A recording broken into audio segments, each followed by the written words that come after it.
Welcome. Welcome all to the PCAST members and all of you in the public who are joining us for this PCAST meeting. This meeting is being live streamed to the public, and it's also being recorded, the recording of which will be available by next week on the PCAST website. PCAST, President's Council on Science and Technology, is obsessed with, among other things, the future of science. But scientific research has to serve society and the nation in order to justify investment of public funds in these endeavors. Public funds are limited, and there are many places where one can argue they should be invested. And we thought, therefore, it would be timely to talk about the national purpose of research. We'll discuss why the government has invested and continues to invest in research. And we'll also discuss the structure of research. Who gets to do it? How? Not just the why. We've asked the panelists to each provide very brief remarks of 5 to 7 minutes, and we look forward to an animated discussion following their presentations. Again, during the panel presentations, all other virtual participants, turn off your videos, please. And once the presentations conclude, turn on your videos for the discussion. And then, of course, use your raise hand function. Now I'll introduce the two speakers and note that their longer biographical information is available online on the PCAST website and members in your agenda books. David Goldston. He leads the MIT's Washington office, but is better known to many of you because he spent the last 20 years, he spent 20 years on Capitol Hill, and including 5 years as chief of staff for the House Committee on Science, Space, and Technology, followed by 8 years at the National Resources Defense Council. He's a pro. We're also joined by Lisa Marginelli, a journalist and author of 2 compelling books, Underbug, An Obsessive Tale of Termites and Technology, and Oil on the Brain, Petroleum's Long Strange Journey to Your Tank. She joins us today based on her experience as editor-in-chief of the Science and Policy Journal, Issues in Science and Technology. David Goldston, would you please deliver your presentation? Sure. Thanks, Francis, and thanks to everyone for having me. What I've been asked to do is to sort of give a very brief overview of sort of the history of research in the US, and I'm going to look particularly at the history of federal research policy with an eye toward what will help PCAST think about issues going forward, and hopefully this will also lead in well to Lisa's presentation. I should say I am speaking for myself, not for MIT. No one at MIT has seen these slides. Maria can disagree with them or anybody else. So I wanted to start with 3 broad overview points, and then I'll go through some specific examples, and then I've got 3 different closing overview points. Feel free, if I'm going way over, please let me know and I'll abbreviate. So the first point is that there's no consensus theory to guide science policy. So specifically, there's not a consensus on how to figure out how much spending is enough, what kind of spending is enough, how you would know how much spending is enough, how large the scientific enterprise, however defined, should be. And that's different from other fields. There have been efforts to do this in science and science of science policy, but we're still really mostly left with anecdotes, special pleading, and shots in the dark when it comes to figuring out things in science policy, although we've done remarkably okay despite that, maybe because we've got the directional aspects right. Second is the reason the federal government invests in science policy is to attain public goals, like improving public health, enhancing national security, strengthening American competitiveness, creating jobs. The federal government may use science and scientific exploration for these things, but the ultimate goal of federal science funding is never to either make scientists happy or to explore science for its own sake. One proof text for this is even in Vannevar Bush's Science, the Endless Frontier, used the sort of foundational document of American science policy and the sort of apotheosis of when scientists were in the driver's seat. The very first line is about how penicillin saved lives in World War II. It's immediately looking at the practical impacts. And related to that, the third point is there's no golden age to look back to where science was beloved and scientists got to do what they want and funding and operations were easy and the subject of no debate. Again, sometimes the immediate post-war period is portrayed this way, and yet it took 5 years of debate and a bill that the president vetoed before the National Science Foundation was created. So those are just some overarching thoughts to keep in mind. So next slide, please. So when you're thinking about what policies have happened and which ones to go look at going forward, there's sort of three things to think about. I think these sound obvious, but in practice aren't. One is what problem are you trying to solve? Second, what tool is appropriate? And are there tools that already exist that you can use? And how will you know if you're succeeding? You'd be surprised at how many policy discussions actually start with the tools. We've got this program, how can we build it up? Or we have this problem and we're stuck with the tools we have. So it's worth the exercise of starting with what problem are we trying to solve, but that often just happens in the breach. Next slide, please. You can fill it in, yeah. So you can fill it all in, that's fine. So these are some key moments. It's not that these are necessarily the most important moments in science policy, some of them are, but I picked them because they say something about the different kinds of problems people are trying to solve and the extent to which they succeeded or not. So late 1940s, again, Vannevar Bush, people know this, I'm not going to go into any great length, but the real problem he was trying to solve is the sources of US basic research had dried up because Europe was no longer in a position to provide that. And the US, with the exception of some major industrial labs, had very little of that.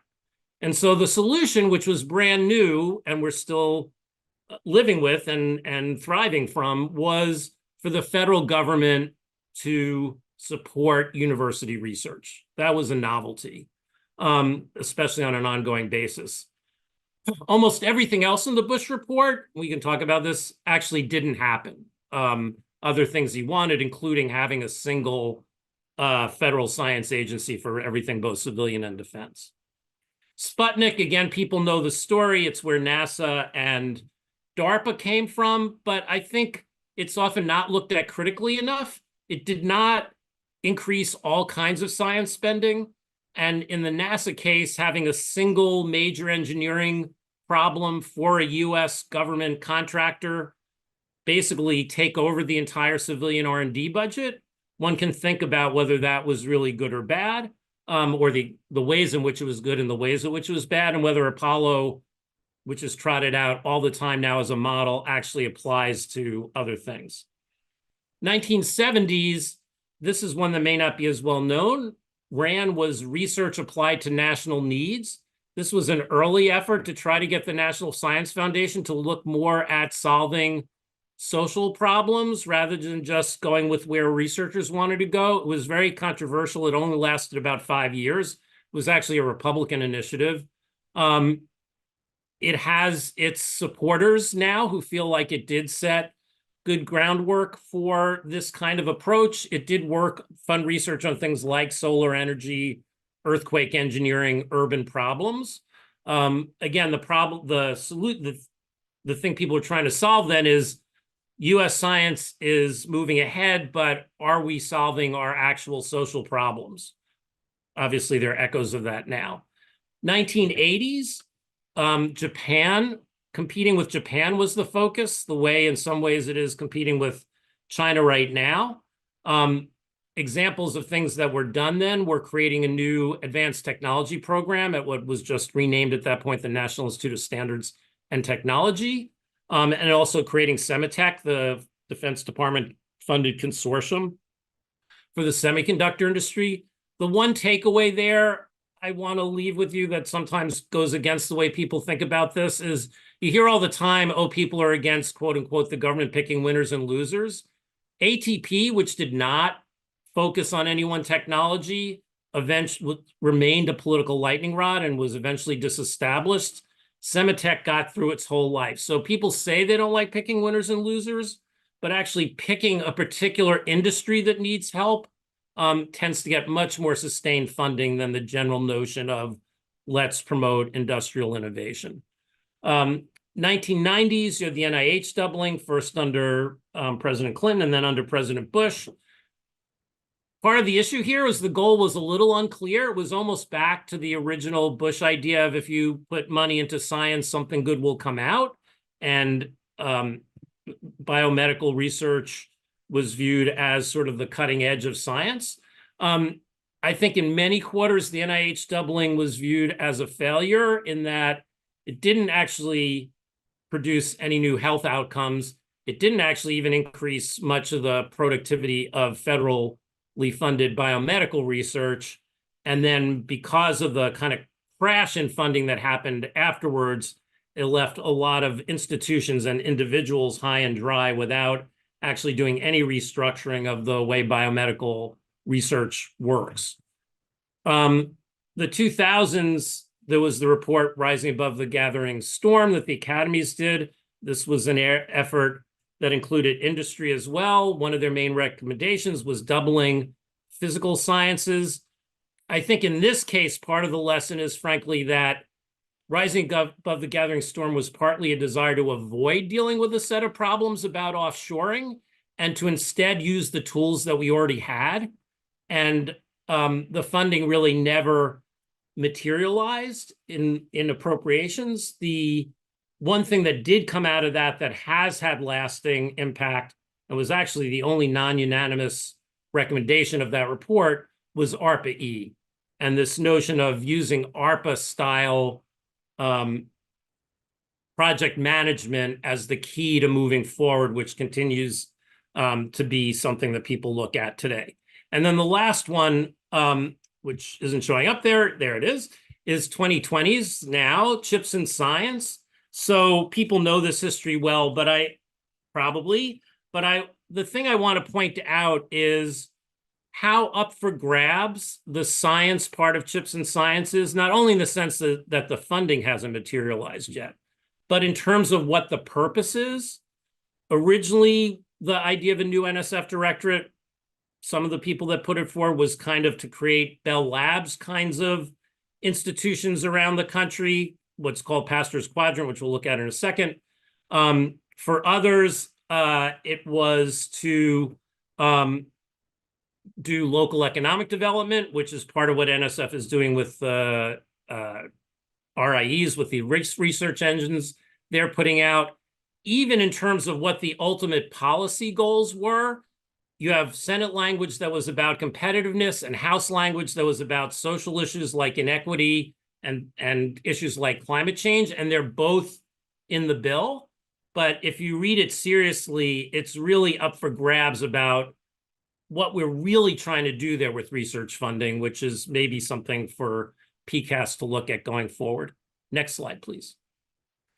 So again, one of the ideas for what kind of research in this should be done, and this informed some of the debate over the science part of chips and science, is this notion of Pastor's Quadrant, comes from a book by Donald Stokes, on just saying do whatever basic research isn't the only option for the government, that you can have use-inspired basic research where you're still trying to solve fundamental problems, but with a particular goal in mind.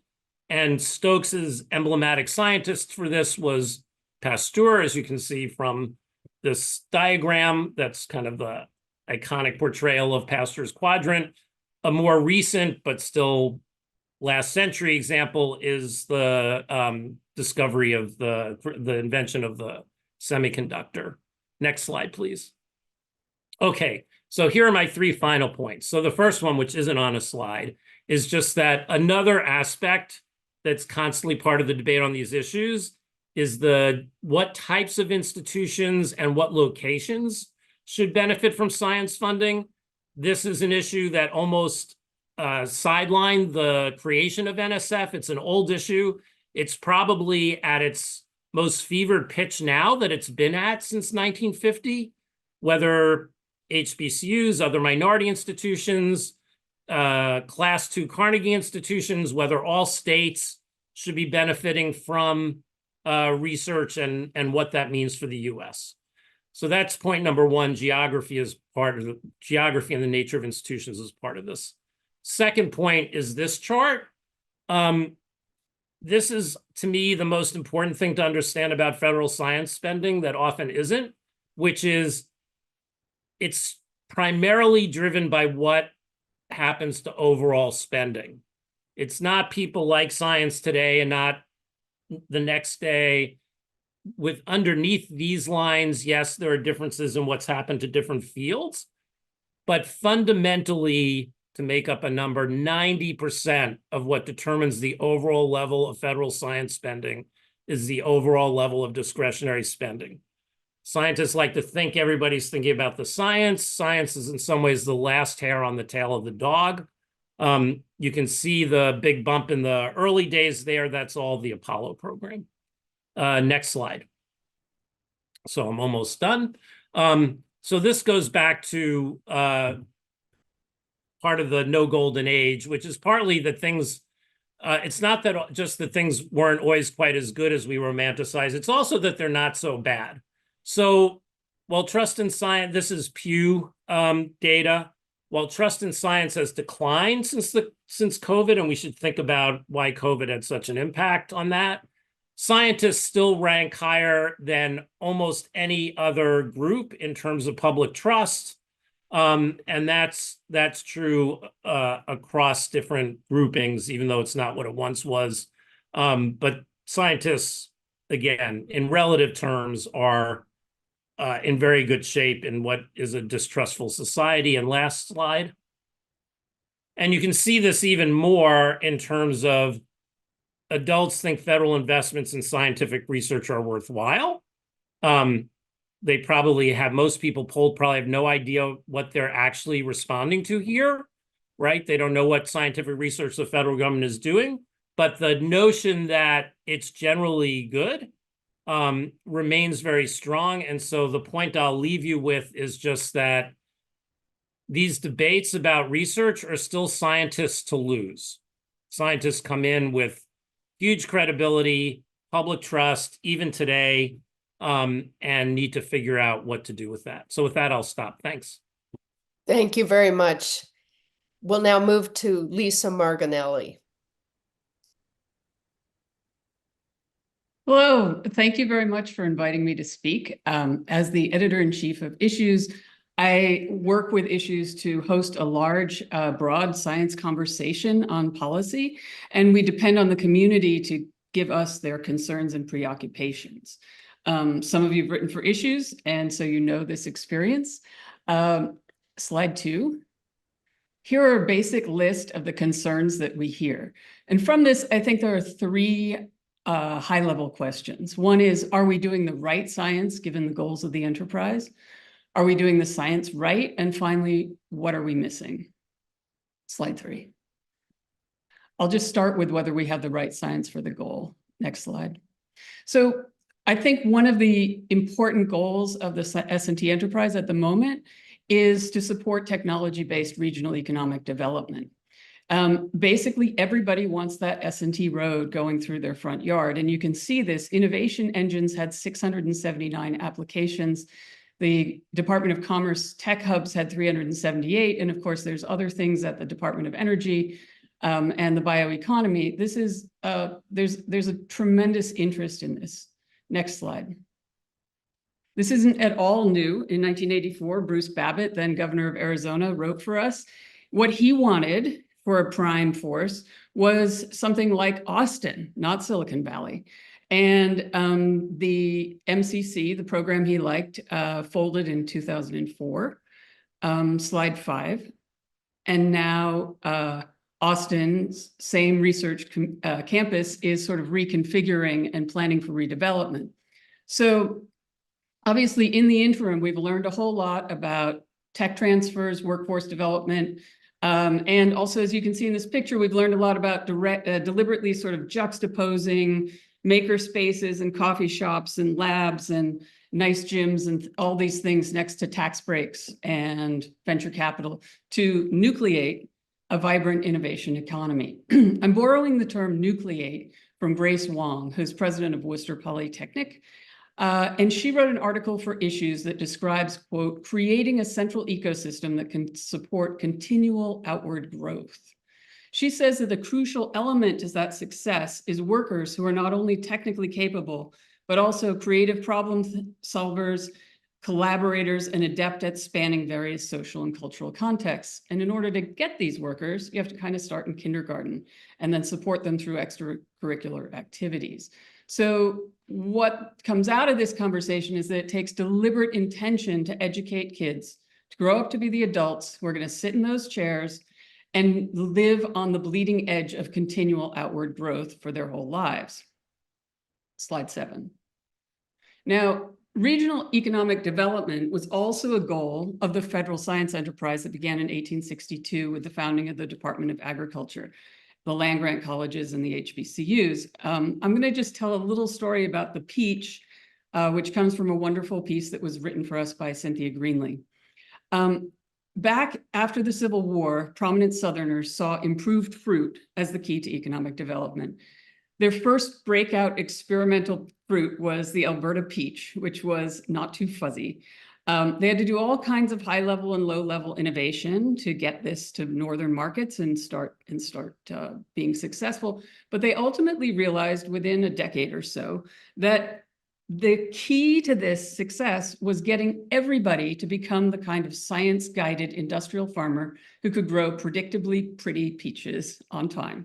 It's not a trivial detail. It was a full social transformation. So the land-grant universities and HBCUs began distributing the knowledge to farmers to change their behavior. And here you can see Tuskegee teaching peach pruning. Slide 8.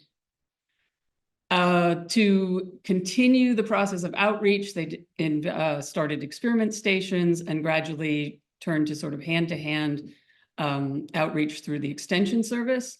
Slide 9. And then we got to the corn clubs, because soon enough, 40 or so years into this, they realized that they needed to get to the kids.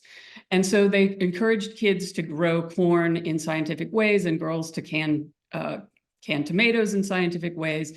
And they gave them prizes. That became the 4-H. But basically, it taught kids to do record keeping, data gathering, and seek expert advice. And it enabled them to generate and use knowledge to become basically the citizens of the future. Slide 10. It also paved the way for decades of continuous innovation in agriculture, mechanization, hybrid seed, fertilizer, pest control, something like the central ecosystem that can support continual outward growth. So the reason I'm telling this story is that this earlier scientific enterprise evolved to commit significant resources, not only to research, but directly to community problem solving, outreach, implementation, science, and activation. They were investing in kids and all across society. So given that our goals are continual regional economic transformation, are we investing in the right science in the right way? Next slide. Switching gears a little bit, another area of discussion at Issues is whether we're doing the science itself right. Next slide. These are the concerns. The community constantly proposes separate solutions to each of these concerns, and Issues constantly publishes these essays, but I want to highlight a piece that proposed one single change to contend with all of them, because it suggests that asking systemic questions may yield different approaches than asking pointillistic ones. Next slide.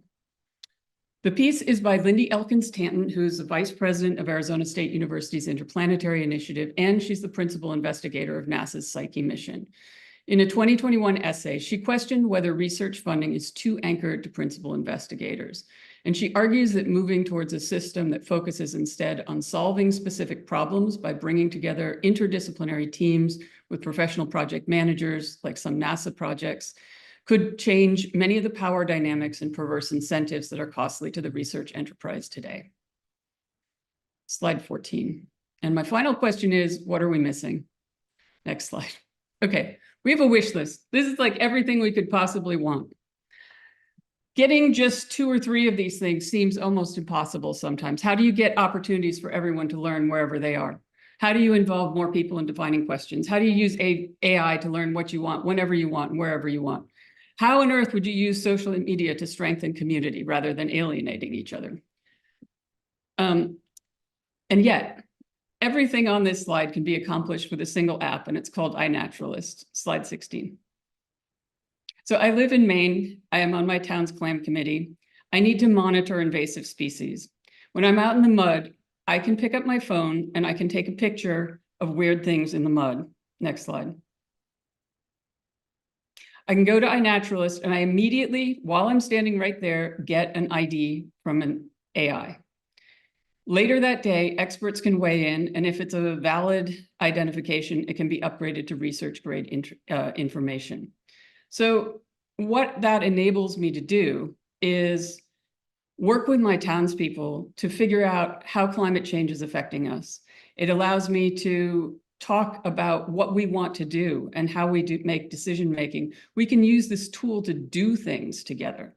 And this suggests that the opportunities that new technologies could offer to the scientific enterprise and for society.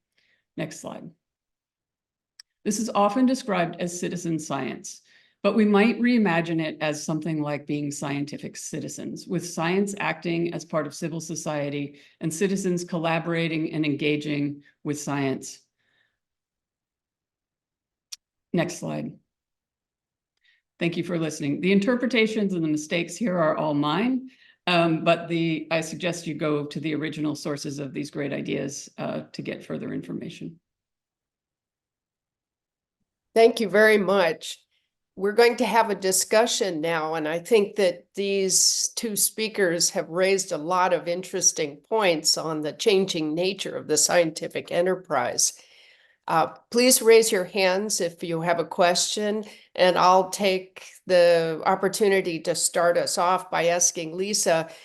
The iNaturalist is a very interesting example of crowdsourcing and citizen science, but the science behind it that makes it possible still has to be done.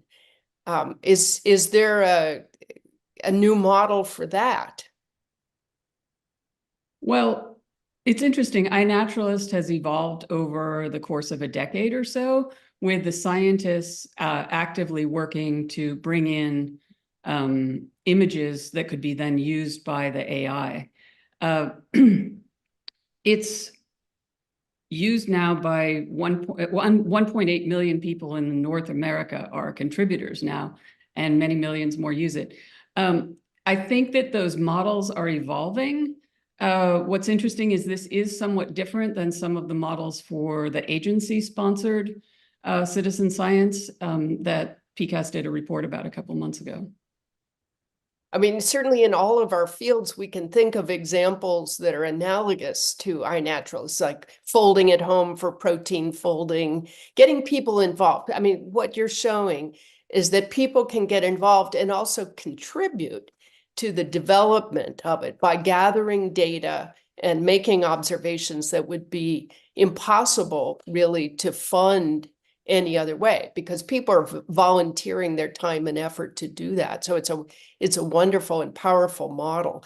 But then there still has to be, you know, the scientist-driven basic research that can interpret that and that can make use of it. So I see iNaturalist and folding at home as applications, right, of the basic science. Yeah. I think, if I can just say, I think that iNaturalist goes a little bit beyond, because it actually empowers citizens to make changes in their own community. It's similar to the NOAA project of looking for urban heat islands, in that it empowers people to become sort of super citizens. So it's sort of a little bit more barbell shaped. It's not citizens so much doing science, but it's citizens doing science with the scientists, and also being more powerful citizens. And I think that this is sort of a space that hasn't gotten that much exploration, but could be very valuable. Interesting. Maria?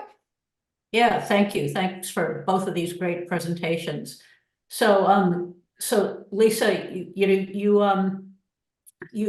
mentioned are we doing science the right way? So Lindy Elkin-Tattens actually is a a former student of mine, so makes a great point about more team-based science, and then the whole idea of engaging the public. Well, you've got to engage the public, but then scientists have to put the tools out there to engage the public and kind of be involved in the evolution of that.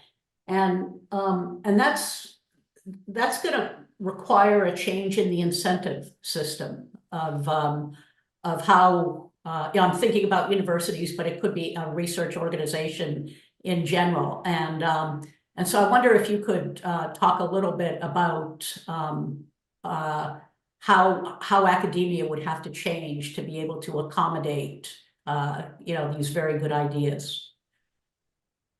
Well, I think people here who are really involved in the academic scene can probably answer that better, but obviously, yes, many incentives will have to change.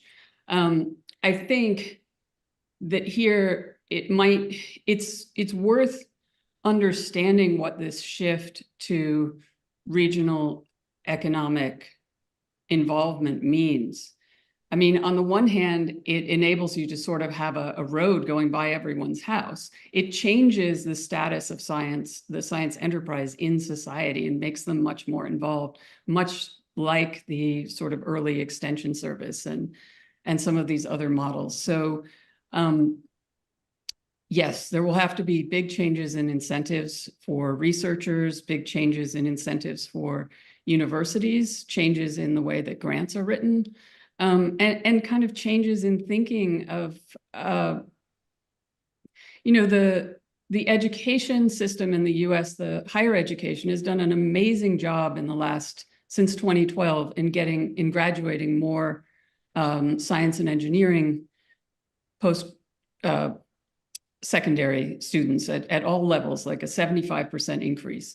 But those math and science scores for 4th through 12th graders just really have been drifting and kind of going downwards. And that's not how you fill all those chairs 15 years from now.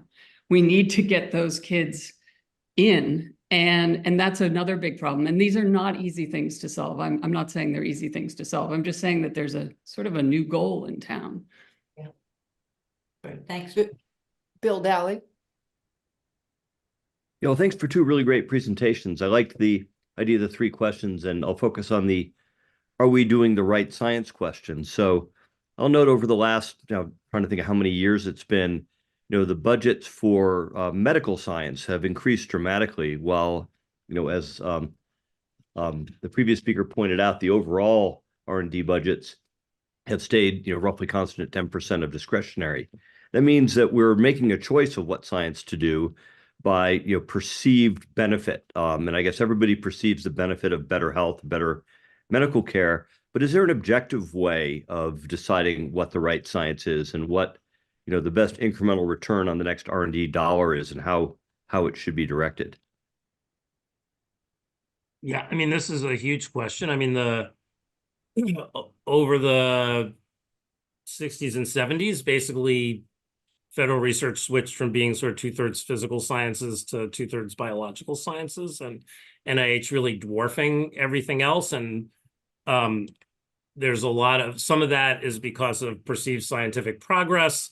Some of it's because of the development of disease groups and better lobbying for biomedical research. But I think, one of the issues that constantly comes up is if the agenda were set from sort of a public health perspective, rather than from sort of biomedical interest perspective, would the money be spent the same way? And that's been an open question. And to some degree, the creation of ARPA-H is partly supposed to be an answer to that, as well as to other aspects of how to do the science and to make sure there's cross-disciplinary work and so forth. But I think the question you're raising is critical. And the other example is forever, biomedical advances have been supposed to lead to lower health costs, and that generally has not been the pattern. So that's the other big looming question in health research, or another in health research. You bet that should be a big question. Arthi.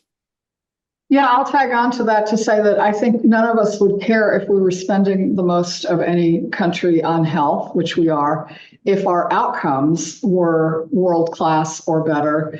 But I think what concerns me the most is that in the last few decades, American health outcomes by almost any measure, but lifespan is one.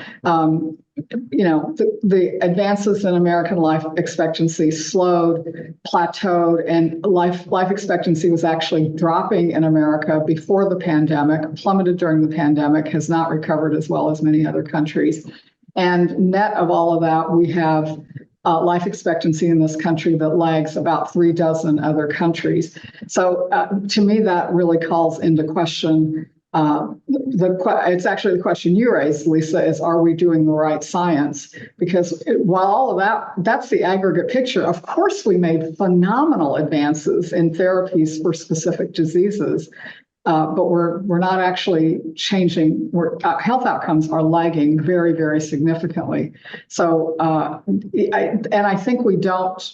I'm curious what others think. We talk a lot about the biomedical research enterprise and whether or not it's healthy. I think that is a question, but I think we shouldn't conflate it with the question of whether we're moving the needle on health, because there's no evidence that we are.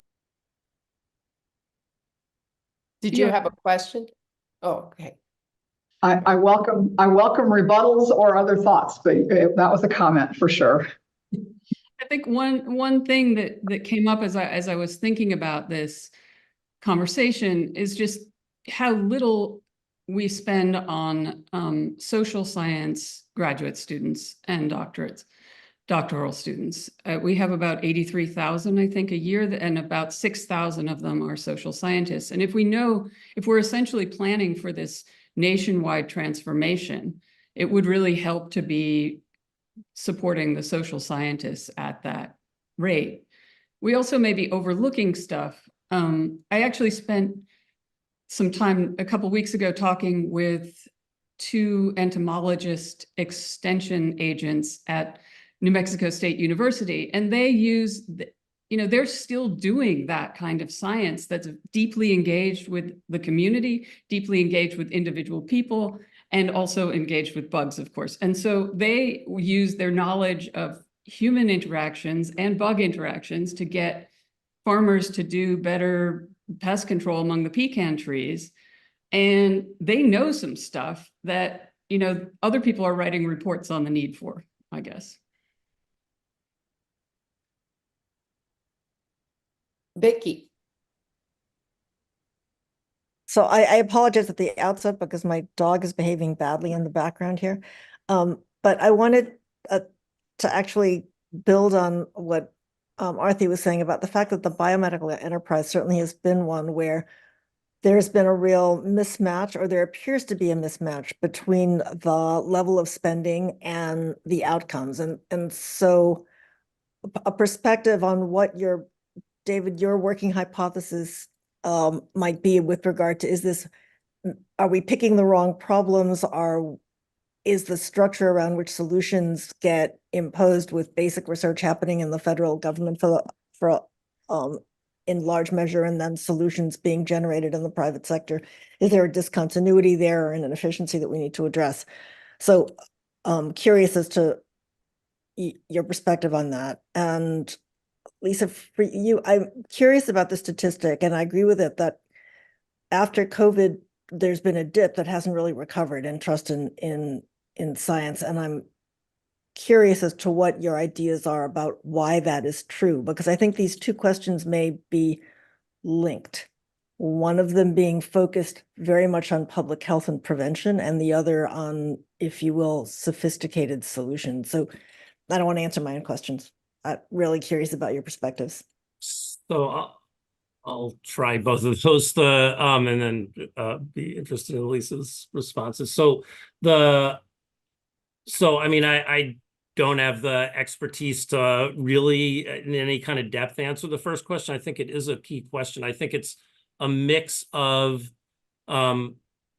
what Arthi and others were saying, which is, are we raising the right research questions? I think also some of the kinds of questions that need to be raised to to deal with things like reduced lifespan are very different kinds of research, right? If they're about addiction, some of that's a biomedical issue, some of it's a social issue. I mean, if you look at earlier, early 20th century and before, improvements in health, right? They were all from public health. They were from creating sewers and things like that. They weren't from individual care. And I think we don't have the same structure to sort through and elevate the questions on the full range of things that affect public health that we do on sort of biomedical laboratory questions. And so I think that's kind of what's missing from the structure,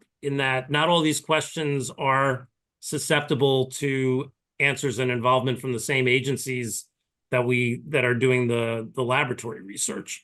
On the social science piece, just one aside, I mean, social science funding, federal funding has been incredibly erratic. It was actually eliminated at the beginning of the Reagan administration and then gradually restored. And in the social sciences, just as in these other areas, I think we need to think more about which questions we want to have federal money focus on. It's not just saying, well, if you give it to social sciences, no choices to be made. On your question about COVID, I think there are two separate things. One is, I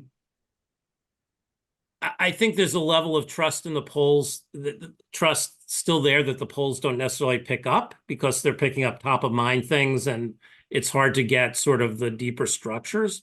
But I think the fundamental thing is science's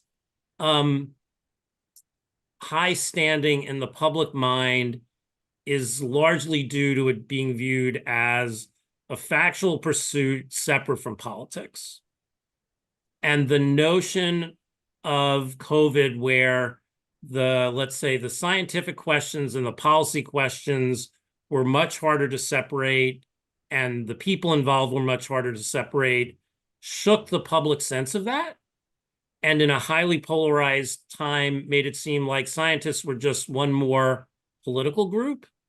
And I think that shakes things up fundamentally, that it's going to take some time to figure out how to, I don't know if repair is the right word, but how to deal with that shift and figure out how to get it to shift back in the other direction, especially because it's a period where scientists were kind of the last set of experts standing that had high respect because of their level of expertise. But Lisa, what do you think of those things? Well, I think all of that, I would agree in part. I think this is sort of a mystery in a way, but public health requires everybody to collaborate. And people may have trust in scientists. They may have trust in their doctor to give them an infusion of whatever when they go, but they don't necessarily have trust in their neighbors. And so when you get the science mixed up in other areas of public trust, as public health is, I think it becomes more complex and is more easily shaken. And that also in the media world that we're in provides targets for people who want to attack.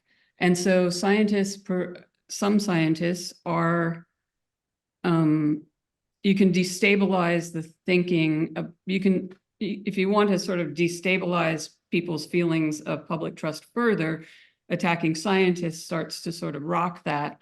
And so there's kind of a circle, but it's also a question of, did public health and has the science enterprise really invested enough in the public trust amongst people that is perhaps maybe not officially part of its mandate under Vannevar Bush, but coming to be more obviously an aspect of the way that we live.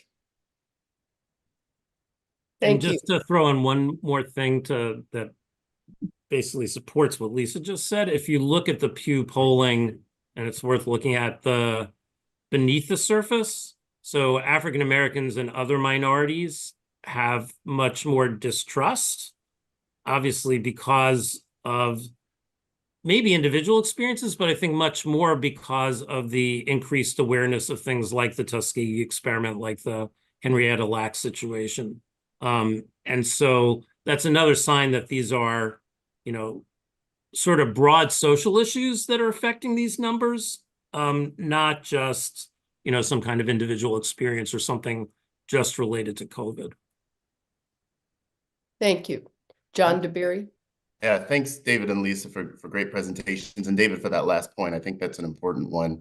I wanted to get both of your perspectives on the right size of the scientific workforce, because on the one hand, of course, we all agree about the need for an informed citizenry about science, but sometimes I think that can get conflated with the idea that everybody should be getting a science and engineering degree. In the same way that I think we should all have an informed appreciation of firefighters and police officers, but we don't say everyone should become a police officer and a firefighter. So how do you think about these ideas of, R1s in all 50 states, having an increased number of professional scientists, given the constraint of budgets, which simply can't support a doubling, a tripling of the number of people conducting research? Are there strategies you think about in terms of that optimization? Lisa, do you want to go first on that? Sure. I think mine is that when a lot of us were sort of growing up, it was important to know a little Shakespeare to be an educated person. And now I think you need to also be able to read a phylogenetic tree. And so I think basically everybody needs to have basic science literacy to survive. It cannot be so specialist. So I guess for what it's worth, my opinion is we should put a lot of attention into K through 12 and develop more understanding of how to be and how to use the tools of science with or without being a scientist. I think almost everybody now is a scientist. It's not that you have to use science to just get through your day, and you need sort of numeric literacy to understand things. So I think all of that needs to be sort of built up. The scientific workforce does, I don't have an opinion on the exact size, but I also think that concentrating entirely on educating STEM people is really problematic, because the STEM pervades our lives, and you're listening to the music on the Spotify that runs on all the channels. There needs to be the music, there needs to be all humanities, there needs to be the social sciences, there needs to be all this other stuff. And so there tends to be a real focus on the science workforce, but I'm not sure that creates a better life. And I think that is the point. Yeah, so building on that, so I certainly agree, it's important to have a baseline in science, and we need more K through 12 education on that. And I certainly also agree, as someone whose background is in history but spent his career in science policy, that in fact things like AI and the way science and technology are changing make a background in humanities more important, not less so. But on your question on the size of the workforce, I mean, I've been puzzling over this for a long time. I don't have a great answer. I'm skeptical of more may be better, but infinite isn't. And I don't think we've figured out what to do about that, right? So, I mean, your point about, no, I mean, I don't think it's a good use of spending, federal or otherwise, to have an R1 university in every state. And it also creates a situation where, we have more and more people competing for funding, the success rates going down to single digits in some agencies. That's not helpful for the enterprise. And back to the questions that Arthi likes to raise, and I think we both did in our presentations, about which research are we going to prioritize. Just having too many people chasing too few dollars in perpetuity, I don't think is a solution to anything. And frankly, even at the university level, where, universities will say they lose money on every federal grant, and in some accounting way, that's true. Maria could explain it. But At some point, then trying to increase the amount of grant load for every university is also not a logical way to deal with this. So I don't have a solution to this other than it's a question that isn't asked enough in policy, and which is my concern about it. And there's no contradiction, I think, between saying we need to do a much better job at giving the scientific and mathematical foundations to everybody, and saying we don't need an infinitely large scientific workforce. Well, if I could jump in here, David and Lisa, almost every PCAST report has had a component that said we don't have the right scientific workforce, right? We have a strong scientific workforce and probably will continue to do so, especially if immigration is a significant component. But we don't seem to have the right scientific workforce to support the industries that are moving forward: biomanufacturing, semiconductors, public health issues. All of these have mentioned that. No, I think that's right. And obviously on the semiconductor issue, I mean, we've got a test of that right now with the CHIPS bill law. And there's also on the academic side, report after report out of the academies and elsewhere, has raised questions about the postdoc system, and no one has yet quite cracked that either, right? About how to, especially in the biomedical area, how to move people through and not create, an enduring postdoc situation, and where you're in your 40s before you get your first independent NIH grant. Maria? Yeah, so thanks. Just for completeness, we've talked about the academic workforce at universities, and we've talked about the need for strengthening K-12, but the largest growth and need in STEM-related jobs is in kind of the skilled technical workforce, with individuals that have something less than an undergraduate degree in a STEM-related field. It could be some community college training. It could be just learning some specific things that are associated with the functioning of a certain kind of complicated machine. But the idea that was talked about is making everybody a scientist, from a young age, and gaining that training, a broad-based training.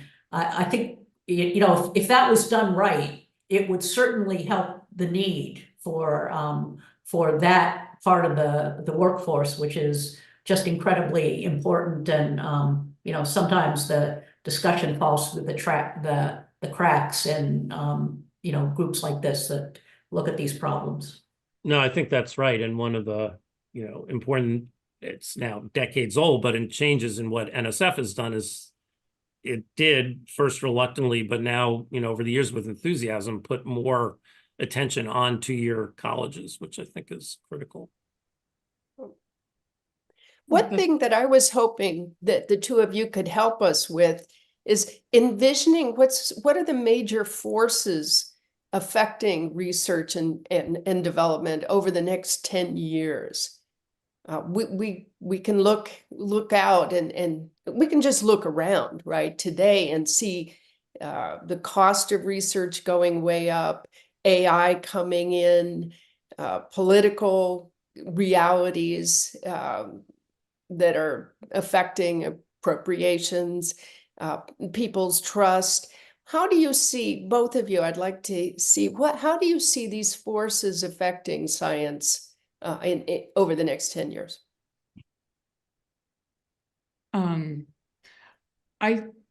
I see other forces combining with those as well. I see a changing sort of postdoc or graduate workforce has less patience for some of the old ways.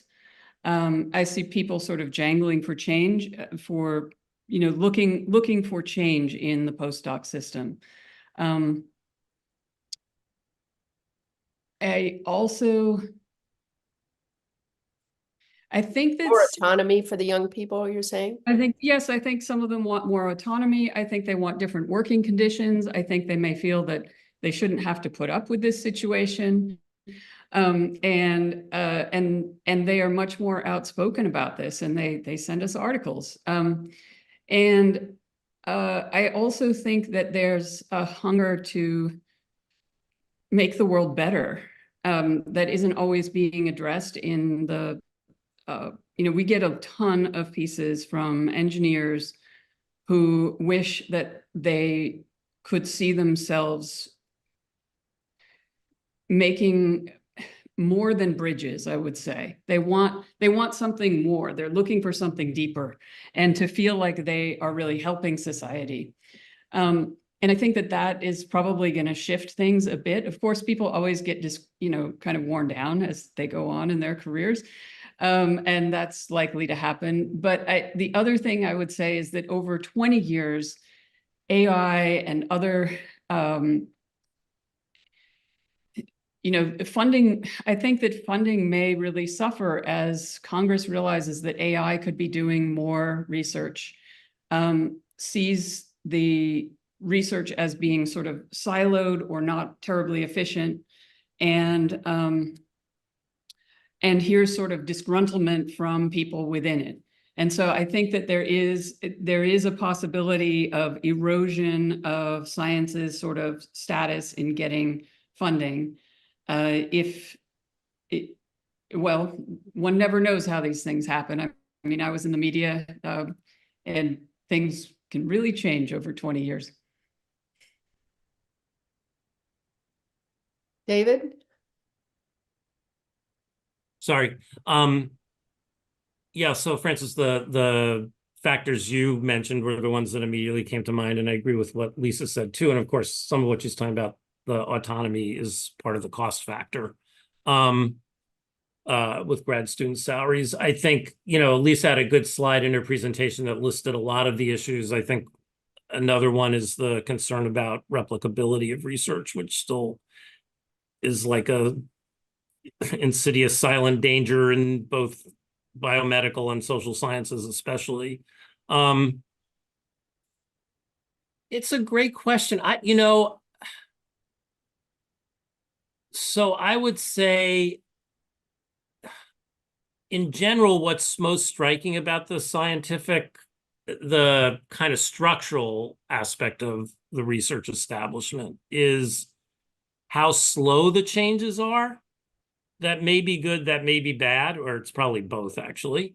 Again, some of the issues we've been talking about, I mean, I've been doing this on and off for 40 years now, and I went back and looked at some of the columns I wrote for Nature 10 years ago, and I didn't have to change anything. So maybe that is a criticism of the columns and not just the timing, but at any rate,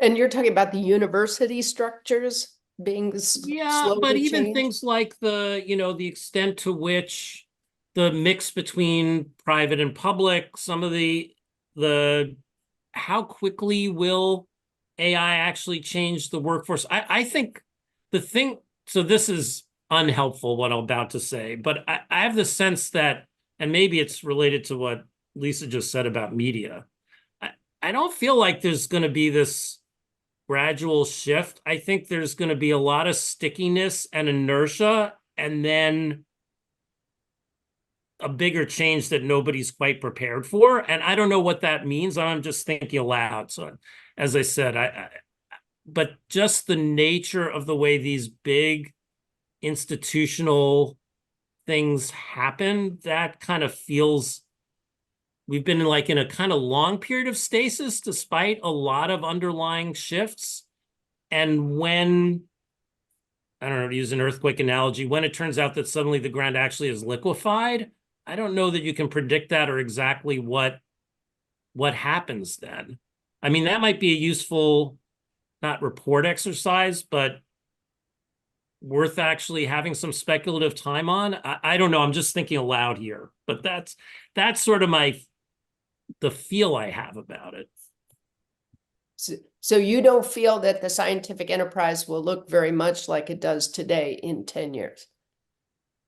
I think the thing is it might, but if it does, in 15 years, it might be then unrecognizable. I just don't think it's going to be linear change. And I don't know when it happens or what finally causes the shift. Is it something political? Is it AI? Is it something that you folks it already know social, more as about that Lisa I would don't? say? Is it something with CRISPR? I mean, I don't know. There's all these things that could cause fundamental change that haven't yet, but at some point they will. I think that's a really interesting question, David, and it's something you articulated a sense that there's something so interesting about the science enterprise being both a driver of change and yet remarkably stable. And you get this feeling that, yeah, things could be fine for 10 years or 15, and then suddenly you realize that things have really dramatically shifted, and it would be just very, and now I'm thinking I need to go assign some articles on this. The other thing I'll say, also just general, and then we can get to maybe questions that'll get us out of speculation. But one factor I always say in the way people react to all these kinds of things is everyone wants change without anything being different. And so that's part of where the stability comes from. And, when the factors have just changed so much that kind of doesn't work anymore, again, it's hard to predict. Yeah, we agree. Joe Chiani. Thank you. Thank you, David and Lisa, for a great presentation today. That comment about the importance of K to 12, I think is really good. I think the best thing for everyone is to do what they're naturally inclined to do. We do better when we pursue what we're naturally set out to do. But I think many people don't pursue science at the beginning because they're not exposed to it. I think we're social. As kids, people want to hang out with other kids. There's opportunity in sports. There's opportunities in Boy Scouts and Girl Scouts to do that, but not much opportunity for people to do science socially. So if K through 5th, somehow we could get science to be something people do socially, instead of all us doing it individually and eventually meeting other people like ourselves and doing it socially, I think we may turn on a lot of kids that otherwise would not go into science that really wish they had gone into science. I agree, but Lisa, go ahead. Oh, I think that's a great idea. Yeah, go ahead. We had a high school student pitch a story to us because he was so stressed out about not being able to have synthetic biology extracurricular classes. And he wrangled 2 college professors into writing a piece with him. And that's the level of desperation there is for this stuff. And I do think that science social activities for K through 5th are a fabulous idea. Yeah, and I think there's more and more of this stuff, whether it's camps but it's also a place where industry can do a lot more, right? In terms of opening up programs in the communities, just having folks having opportunities for classes to come in. I know a lot of that happens, but I mean, this one, it's if everyone put in the effort, it's not one that there's a huge conceptual problem in sort of making it happen, right? It's just doing it. The problem here, though, yeah. and these are all laudable, is that we're piling on to scientists so many responsibilities. We have many responsibilities, right? To graduate students, to teaching undergraduates, to, and now you're requiring people who are maybe not even well prepared to do these things. So there has to be some good mechanism for doing this without adding to the burden of the actual researchers. No, I think that's right. And part of that does start with kind of making it a priority, including just in the K through 12 schools themselves, right? Where a lot of schools, they don't have the teachers or or the equipment or anything else, even in elementary school, to introduce students. And if you don't get them early, they're less likely to become interested later. Saul? You're You're on on mute. mute. Thank you. I was getting interested in this topic, but I'll refrain from jumping in on this one and go back to what I was going to ask about, which obviously there's a lot of reasons why we might want to try to restructure funding and how we approach organizing science that we've just been discussing. And I was realizing that in my own field, I've been very aware that in just my own lifetime, a lot of restructuring has happened, and a lot of move from individual work to collaborative work. In fact, in some places you can see some of the problems that came up, with new ways of structuring things that solve some problems, but they raise others. So it makes me aware of the fact that, or think about the fact that we're usually always looking just to our own models in the United States for things. I'm wondering, and generally we think of the United States model as being the most successful in sciences.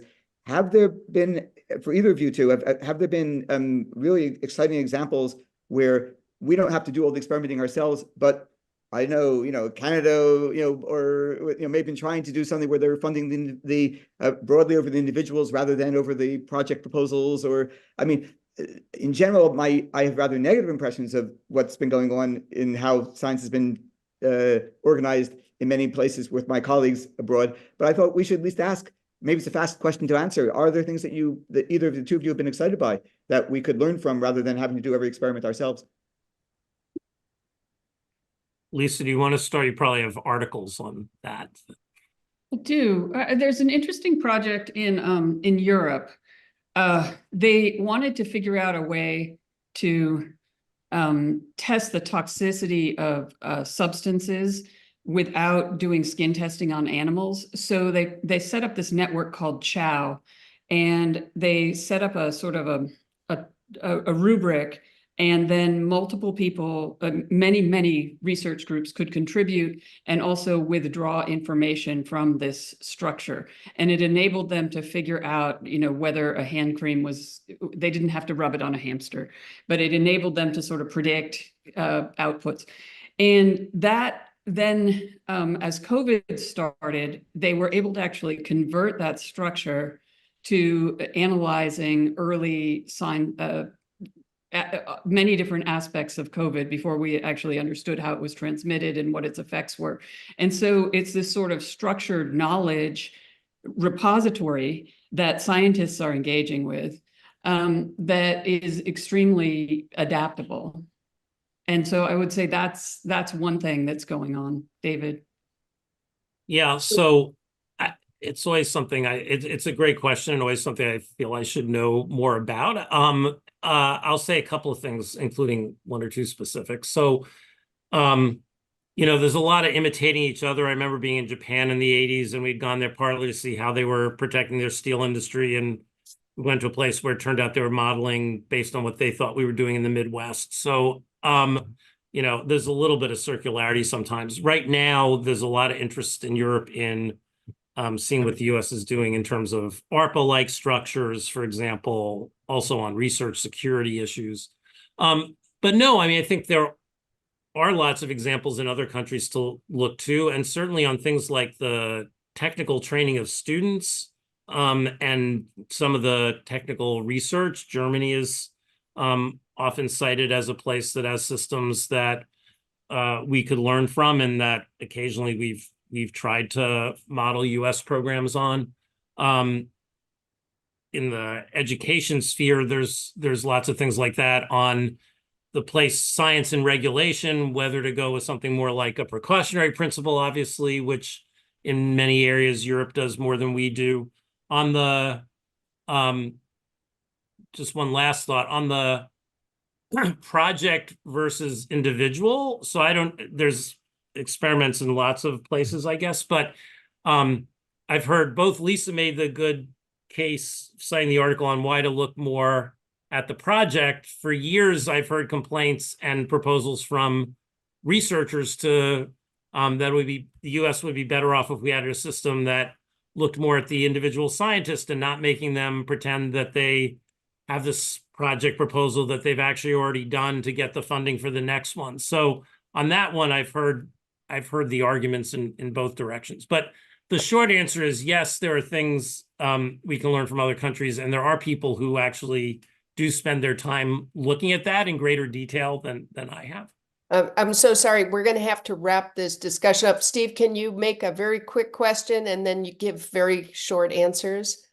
Yeah, this is to Lisa. You mentioned the value of citizen science in research, but it strikes me that maybe even the greater value might be in continuing education to have a scientifically literate adult population, and also with scientific value placed in the home, you might actually get increased involvement in science and literacy among children. Has anybody measured the education value of citizen science?